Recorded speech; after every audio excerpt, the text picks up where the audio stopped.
Yang pertama dibedakan antara wakaf, hibah, dan waris. Itu jelas beda. Wakaf itu berbeda dengan hibah. Kalau wakaf mah jelas untuk kepentingan umum, untuk kepentingan masyarakat, ya, pemakaman, masjid, musola, majelis kan digunakan oleh umum. Wakaf mah, dan yang ngurusnya banyak, namanya nazir. Jadi untuk kepentingan umum. Kalau hibah untuk kepentingan pribadi nggak masalah. Saya ngasih HP misalnya ini, atau ngasih sorban lah, kajian nih, untuk kepentingan dia sendiri. Beda kan? Udah, dua beda dah. Yang ketiga waris. Kalau waris mah itu berarti untuk keluarga khusus. Tuh, dari sisi peruntukan. Jadi kalau waris mah khusus untuk keluarga yang punya hubungan waris. Yang punya hubungan waris dengan si orang yang meninggal. Kita walaupun dekat tetanggaan, orang kita bukan apa-apa, nggak ada hubungan waris sama dia, ya nggak bakal dapat. Yang dapat mah ada hubungan waris. Hubungan waris itu apa? Bisa karena keturunan, bisa karena perkawinan, ya kan? Keturunan berarti anak kita, cucu kita. Kalau perkawinan berarti istri kita, ya kan? Itu waris. Jadi tentu berbeda peruntukannya aja dulu, ya kan? Tapi sama-sama judulnya pemindah atau pengalihan hak, sama-sama pengalihan hak intinya, tetapi beda aturannya. Itu memang di Islam ini kan kaya sebenarnya, kaya tentang masalah-masalah atau hal-hal yang berkaitan dengan pemberian, kan gitu. Jadi jelas berbeda. Kemudian dari syarat penerima,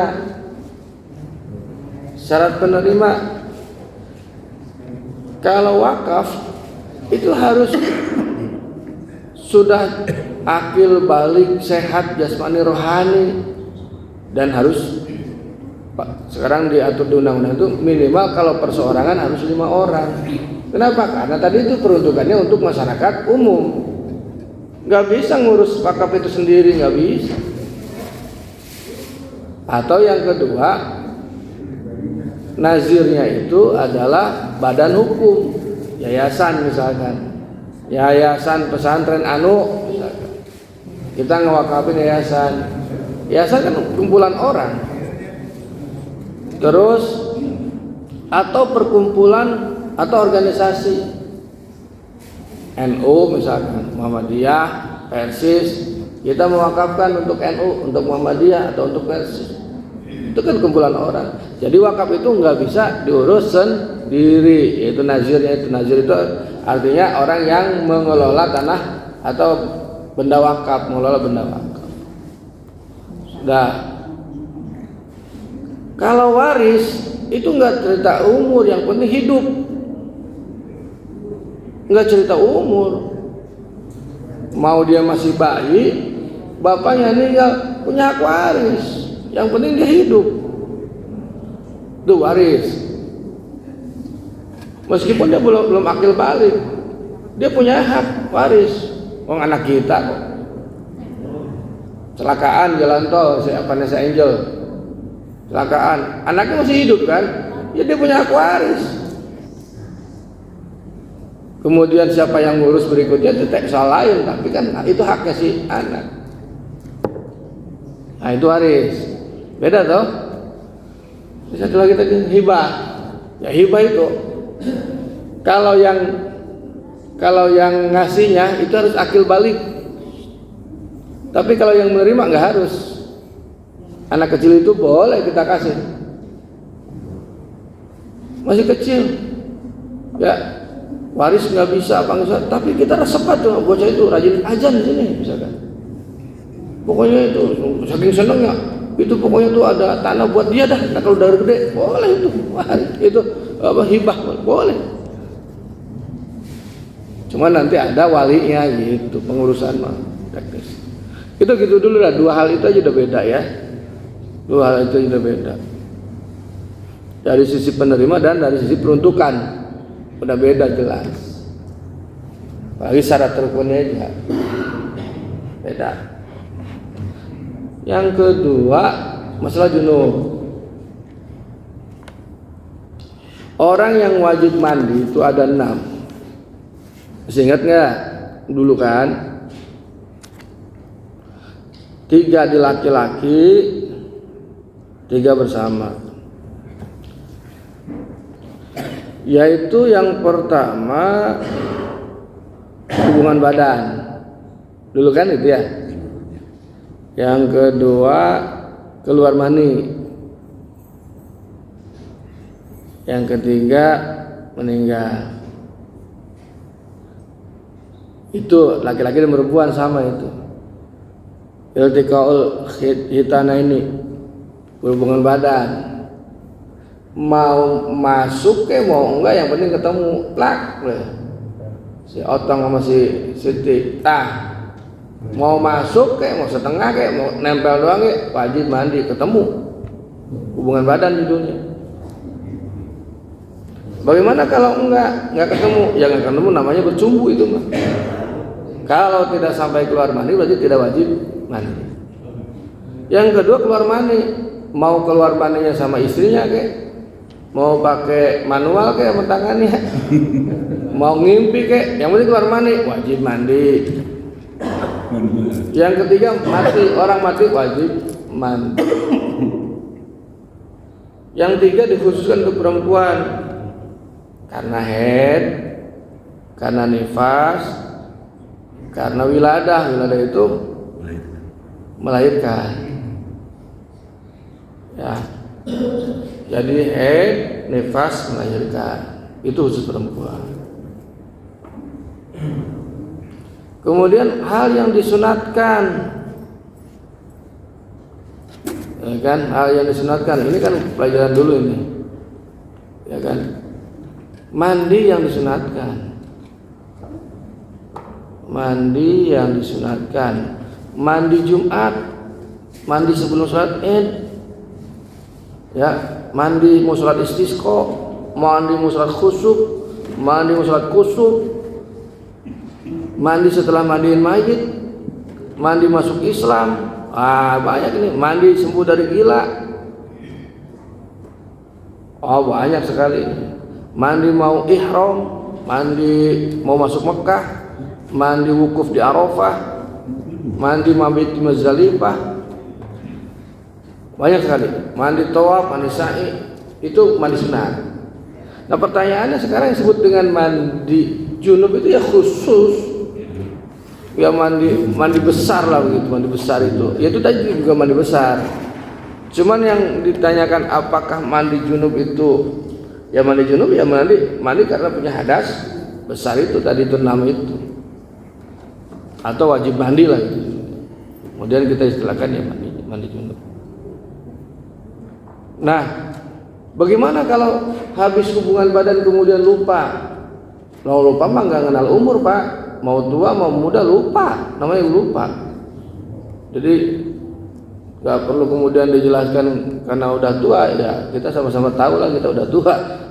Cuman masih muda juga bisa aja lupa Pak, yang namanya lupa. Karena kalau kita lagi lupa itu pasti nggak ingat Pak. Iya, walaupun habis enak gitu. Orang lupa, ya lupa. Contoh kan lupa gini, lupa. Habis gituan kan tidur. Ya seperti biasa aja normal. Subuh bangun, langsung mandi biasa kan, nggak pakai niat gitu. Mandi jibril. Apalagi sudah azan, buru masjid terus. Lah, ingat-ingat asar. Lah perasaan tadi main di malam. Ngapa belum mandi junub? Nah kan, gitu kan? itu tidak apa-apa Pak, namanya lupa mah dimaafkan. Pertanyaan berikutnya, apakah sholat subuh zuhur tadi itu ya harus diganti kan ya? Ada dua pendapat. Ada yang harus diganti, boleh silakan mengganti, nanti dapat 2 pahala. Kalau tidak diganti ya tidak apa-apa. Kalau tadi lupa, apakah dapat pahala? Ya dapat. Ya dapat. Masa nggak dapat pahala? Setiap kebaikan itu pasti dapat pahala. Ngaji dapat pahala. Orang itu teman tadi masalah lain, soal lain teman. Masalah tadi kita ternyata masih junub itu soal lain. Tapi tadi kita duduk di sini ya dapat pahala. Gitu. Tadi sholat ya dapat pahala. Oh, kita lupa, namanya ya lupa. Gitu. Kalau lupa kan dimaafkan sama Allah juga. Nah itu pada dua pendapat. Boleh diulang, boleh tidak Pak. Boleh diulang, boleh tidak. Apakah mandi junub itu bisa diganti dengan tayamum? Dulu sudah kita bahas yang namanya tayamum itu tidak sepadan dengan wudu. Tayamum itu tidak sepadan dengan wudu. Tayamum itu bukan mengganti wudu. Tayamum itu hanya membolehkan kita sholat dalam keadaan tertentu. Itu. Jadi tayamum itu tidak bisa menggantikan wudu. Enggak bisa. Ya, karena itunya juga khusus. Dia hanya boleh sholat dengan tayamum. Makanya niat tayamum bukan nawaitu tayamum apa namanya seperti niat wudu, nawaitu wudu li raf'il hadasil. Nawaitu tayamum li raf'il hadasil, enggak ada. Bukan menghilangkan hadas tayamum. Ya, tayamum itu bukan menghilangkan hadas. Hadas tetap masih ada. Makanya niat tayamum nawaitu tayamum listibahatis sholati. Saya niat tayamum untuk dibolehkannya sholat tuh. Enggak ada li raf'il hadasil, enggak ada. Jadi konsekuensinya tayamum itu tidak sama dengan wudu. Karena itu tayamum itu hanya berlaku untuk 1 kali sholat. Gitu. Ya, jadi tayamum itu ketentuannya berbeda dengan wudu. Juga bukan pengganti wudu, setara dengan wudu, enggak. Dia hanya membolehkan sholat dengan tayamum. Gitu Pak ya. Paham ya? Yang ketiga, udah semua. Oh, udah. Semua. Ada satu lagi. Udah. Oh, yang ibu majlis taklim, ikut majlis taklim karena junubnya lupa junub mandi. Oh, udah ke cover udah. Betul Pak Haji. Udah, ya udah cukup segitu ya. Ya, udah cukup mah. Mohon. Masih ada yang lain silakan. Oh ya Pak Haji. Menarik. Tadi dari kayak itu tidak menggantikan wudu. Nah, kondisinya seperti itu tuh kalau tayamum itu bisa untuk membaca Al-Quran, mohon penjelasan lagi ya mengenai tayamum. Terima kasih. Iya, terima kasih Pak Haji. Tayamum boleh baca Quran, boleh baca Quran. Tapi kalau untuk satu sholat itu satu tayamum. Jadi di sini ada tulisannya.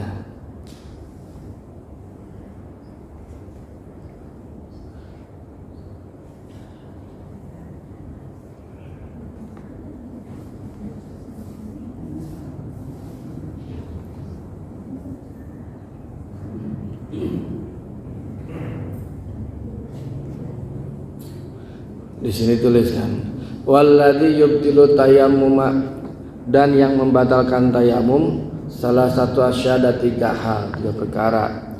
Yang pertama ma'abtalal wudu'a, segala sesuatu yang membatalkan wudu berarti batal tayamum. Wa ru'yatul ma'i fi ghairi waqti sholati, yang kedua ngelihat air. Karena tayamum tadi nggak ada, karena nggak ada air. Ya makanya ketika ketemu air berarti batal tayamum tadi. Waridatu dan murtad. Wa sahibul jabairi yamsahu 'alaiha wa yatayammamu wa yusalli wa la i'adata 'alaihi in kana wadu'aha 'ala tuhrin. Kalau dia sudah sholat pada masa tayamum, kemudian ada air, dia kemudian wudu. Nah, sholat yang tadi itu nggak usah diulang.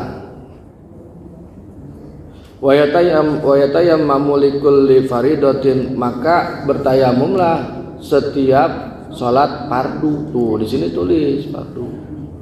Wa yusalli bitayammumin wahidin, ya kan? Dan sholat dengan tayamum itu hanya untuk satu sholat fardu. Masya aminan nawafil, tapi boleh untuk beberapa sholat sunat. Gitu. Kalau sholat fardu satu. Jadi nggak bisa misalkan sholat maghrib pakai tayamum, yang sebelum sholat maghrib kita pakai tayamum, kemudian sampai isya masih pakai tayamum yang itu, nggak bisa. Tapi kalau sholat sunat boleh. Itu maksudnya. Baca Quran boleh. Itu. Sini gitu penjelasannya. Dulu saya didebat juga itu waktu kita ngebahas masih Safinah ya. Safinah. Saya bilang seperti tadi bahwa tayamum itu bukan pengganti wudu. Kemudian saya didebat juga. Kan saya videokan. Ya, sebuah debat. Enggak bisa, tayamum itu sama dengan wudu. Dan saya bawa kitab beberapa ayat kitab ini, kitab Safinah, waktu itu Safinah, Takrib sama Fathul Mu'in. Itu menjelaskan bahwa tayamum itu tidak sama dengan wudu. Tidak sama, aturannya beda. Makanya makanya niat cabut tadi dibedakan, bukan li raf'il hadasil tayamum itu, tapi li istibahatis sholati, untuk membolehkan sholat, untuk mensahkan sholat. Gitu, li istibahatis sholati. Gitu Pak Haji. Jadi boleh baca Quran, boleh. Tapi kalau mau sholat lagi wudu tayamum lagi. Gitu. Setiap satu tayamum satu sholat fardu. Saya kira itu mudah-mudahan bermanfaat.